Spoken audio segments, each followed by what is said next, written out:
Hello everyone, आज हम discuss करेंगे topic double circulation of class 10th जो कि चैप्टर लाइफ प्रोसेस से लिया गया है और ये 3 या 5 मार्क्स में एग्जामिनेशन में पूछा जाता है।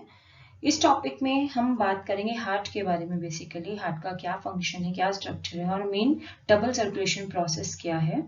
तो सबसे पहले आपको इन जनरल हार्ट के बारे में पता होना चाहिए। So why the heart is important to us, heart हमारे लिए जरूरी क्यों है। लेट्स सी कि हार्ट जो है it pumps blood and thus ensures that each and every cell of the body gets oxygen. Heart का काम है ब्लड, पंपिंग ऑफ ब्लड। जब ब्लड हमारी बॉडी में सर्कुलेट होता है तो ये बेसिकली ऑक्सीजन अपने साथ लेकर जाता है हीमोग्लोबिन से अटैच करके, ताकि हमारी बॉडी के हर एक सेल को ऑक्सीजन मिल सके। अपार्ट फ्रॉम दैट, इसके अलावा ये रिमूवल ऑफ वेस्ट करता है। जब ब्लड ऑक्सीजन लेकर सेल्स के पास जाता है तो उनको सेल ऑक्सीजन देता है, न्यूट्रिएंट्स देता है और इंटर्न उनसे क्या ले लेता है, वेस्ट प्रोडक्ट्स, कार्बन डाइऑक्साइड, जो कि दोबारा वो सर्कुलेट होके रेस्पिरेशन के थ्रू जो वेस्ट प्रोडक्ट्स है वो बॉडी से एलिमिनेट हो जाते हैं। तो ये जो मूवमेंट ऑफ ब्लड है टू द एंटायर बॉडी, इसे ही हम बोलते हैं circulation of blood. Now let's see about the heart. Main points क्या है हार्ट के बारे में। सबसे पहले ये जो हार्ट है ये क्या है, मेन पंपिंग ऑर्गन है हमारी बॉडी का, ब्लड को पंप करता है। इसका जो साइज है वो हमारी फिस्ट, हमारी मुट्ठी के जितना होता है और ये इसकी लोकेशन कहाँ है, ये बिटवीन द लंग्स होता है, दोनों लंग्स के बीच में लोकेटेड होता है। थोड़ा सा लेफ्ट साइड ज्यादा झुका हुआ होता है।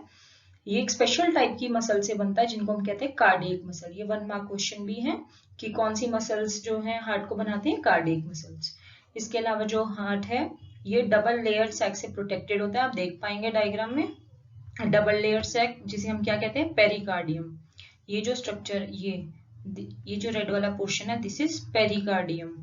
और ये जो पेरिकार्डियम है इसका काम क्या है, ये हार्ट को उसकी पोजीशन में स्टे रहने में हेल्प करती है, ताकि वो क्या करती है, आसपास के जितने भी टिश्यूज है उससे उसको एंकर कर देती है, बाइंड कर देती है, ताकि वो अपनी पोजीशन से हिले ना।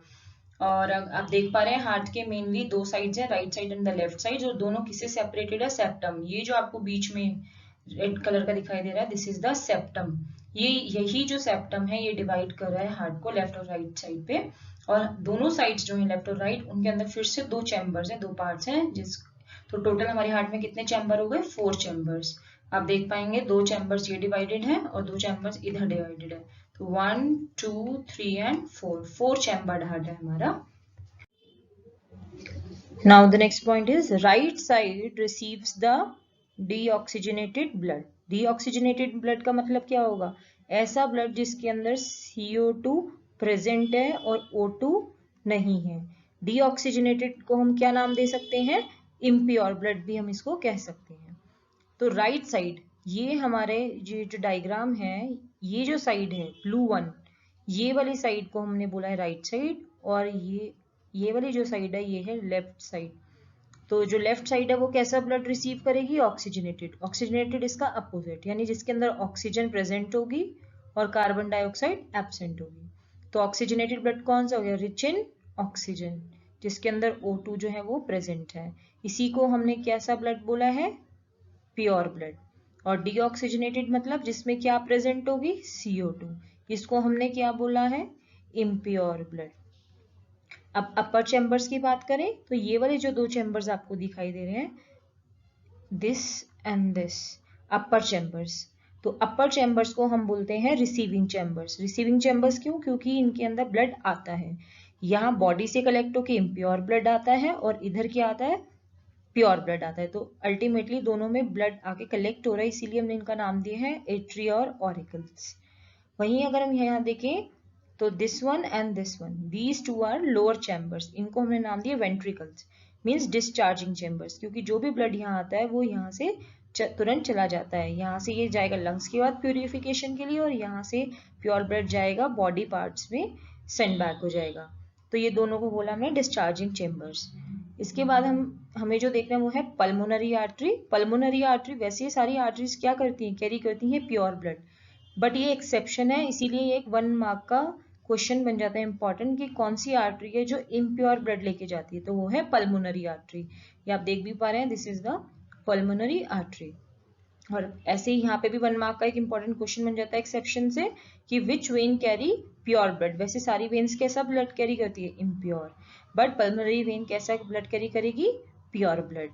So this is about it. अब हम देखते हैं स्टेप्स ऑफ डबल सर्कुलेशन। इसमें हम देखेंगे जो ब्लड है वो सबसे पहले कहाँ जा रहा है, वो डिफरेंट बॉडी पार्ट से कहाँ जा रहा है, impure blood comes into the heart, वो हार्ट के पास आ रहा है, कहाँ पे, and it get collected into the right atrium। ये बॉडी ऑर्गन्स है, बॉडी ऑर्गन से जो ब्लड है ये कहाँ आ रहा है, राइट एट्रियम में आ रहा है। और कौन लेकर आ रहा है इन्हें, इसे लेकर आ रहा है इंफीरियर और सुपीरियर वेना केवा। तो वेना केवास क्या होते हैं, वेना केवास जो है ये ट्यूब्स हैं आर्टरीज और वेन्स की तरह, जो अपर और लोअर बॉडी से इम्प्योर ब्लड को हार्ट के राइट एट्रियम में लेकर आते हैं प्यूरिफिकेशन के लिए। अब इस राइट एट्रियम में से ये जो राइट एट्रियम में ब्लड आ चुका है, यहाँ से ये ब्लड कहाँ जाएगा, राइट वेंट्रिकल में। तो राइट वेंट्रिकल में ये जाएगा। तो यहाँ पे आपको दिखाई दे रहे हैं वॉल्व्स। ये वॉल्व्स क्या करेंगे, ये जो V2 लिखा हुआ है, ये जो आपको 2 लाइन जैसे दिखाई दे रही है, वॉल्व्स जो है ये back flow of the blood को प्रिवेंट करेंगी। जो ब्लड एक बार राइट एट्रियम में से लेफ्ट में आ गया वो वापस ना जा सके, उस चीज को ये प्रिवेंट करेंगे। उसके बाद जो राइट वेंट्रिकल में इम्प्योर ब्लड आया है, अब वो कहाँ जाएगा, it is sent back to the lungs. वो लंग्स के पास यहाँ से जाएगा, लंग्स के पास प्यूरिफाई होने के लिए। तो लंग क्या करेगा, उसमें से ऑक्सीजन ऐड कर देगा और कार्बन डाइऑक्साइड को रिमूव कर देगा। जब ब्लड प्योर हो जाएगा तो वो ब्लड वापस हार्ट के पास आएगा। कौन लेकर आएगा, पल्मोनरी वेन। तो पहले लेकर कौन गया था, हार्ट के पास से लंग्स के पास, तो वो लेके गए थे पल्मोनरी आर्टरी। अब कौन प्योर होने के बाद कौन लेके जा रहा है प्योर ब्लड को, पल्मोनरी वेन। कहाँ से, लंग्स से लेफ्ट एट्रियम में। लेफ्ट एट्रियम में आने के बाद वो ब्लड जाएगा लेफ्ट वेंट्रिकल में। यहाँ पे भी वॉल्व्स लगे हैं। लेफ्ट वेंट्रिकल में आने के बाद वो जो ब्लड है ये जाएगा मेन एरोटा में, मेन आर्टरी में, जिसका नाम है एरोटा, और ये लेकर जाएगी उसे बॉडी ऑर्गन्स में। तो ब्लड इस तरीके से बॉडी के हर एक सेल को मिल पाएगा pure blood, means oxygenated blood. और इस सर्कुलेशन को हमने बोला है डबल सर्कुलेशन। ये आप देख भी पा रहे हैं डायग्राम में। अगर हम स्टार्ट करें बॉडी ऑर्गन से, जैसे अभी हम एक्सप्लेन कर रहे थे, तो जो ब्लड है वो बॉडी ऑर्गन से स्टार्ट हुआ, कैसा था, डीऑक्सीजनेटेड। वेना केवा ने लिया और इसे कहाँ लेके गई, राइट एट्रियम में। राइट एट्रियम ने कहाँ भेजा उसे, राइट वेंट्रिकल में। आप यहाँ देख भी पाएंगे, राइट एट्रियम से राइट वेंट्रिकल, राइट वेंट्रिकल से वो कहाँ गया, पल्मोनरी आर्टरी उसे लेके गई कहाँ पे, लंग्स के पास, राइट। जब वो लंग्स के पास चला गया तो लंग्स के पास जाने के बाद आप देख पाएंगे वो ऑक्सीजनेटेड हो गया, मींस उसमें ऑक्सीजन ऐड हो गई। तो अब उसे कौन लेकर आ रहा है, पल्मोनरी वेन। यहाँ देख पाएंगे तो पल्मोनरी वेन ऑक्सीजन कहाँ लाई, लेफ्ट एट्रियम में। तो ये हो गया लेफ्ट एट्रियम। फिर गया वो लेफ्ट वेंट्रिकल में, यहाँ आप देख पाएंगे ये है लेफ्ट वेंट्रिकल। उसके बाद एरोटा के थ्रू वो गया कहाँ पे, ये आपको दिखाई दे रहा है एरोटा, मेन आर्टरी जिसे बोल रहे हैं एरोटा। इसके थ्रू वो फिर से कहाँ गया, बॉडी में। तो अल्टीमेटली एक पूरी साइकिल है जिसमें ब्लड सर्कुलेशन का आपको प्रोसेस बताया हुआ है। इसमें आप देख भी पाएंगे जो वेंट्रिकल्स हैं उनकी कैसी वॉल्स होती हैं, वेंट्रिकल्स की होती हैं थिक वॉल्स। थिक वॉल्स क्यों होती हैं, क्योंकि देखो एट्रियम में जो ब्लड आता है वो कहाँ से आता है, वो आता है बॉडी से, और उसका सिर्फ काम है उसको वेंट्रिकल में सेंड करना। उसमें कम प्रेशर की जरूरत है। बट जब वेंट्रिकल से वही ब्लड प्योर होने के लिए लंग्स के पास जाएगा, फिर बॉडी में आएगा और एरोटा के थ्रू लेफ्ट वेंट्रिकल में आके उसे बॉडी में भी सर्कुलेट होना है, तो उसमें ज्यादा प्रेशर चाहिए। तो इसीलिए वेंट्रिकल्स की थिक वॉल होती है। They need more muscle to generate more pressure to pump blood to the lungs and the body parts.